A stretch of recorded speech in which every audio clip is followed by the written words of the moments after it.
So I've got my two trays of these, and I've lightly greased them with some oil, and I'm going to cut this in half. And the oil I'm place in my hands and going to spread it.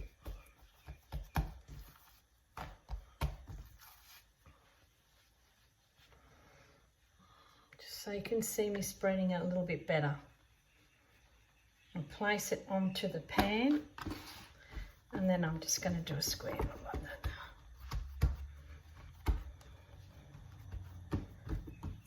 And this is spelt flour. It's really, really flexible. It's going to be a lovely pizza. And I'll do the same to the other dough. Cover it in the flour,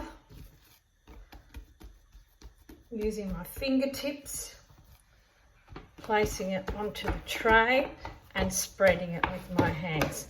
And I'm going to let it sit for another hour.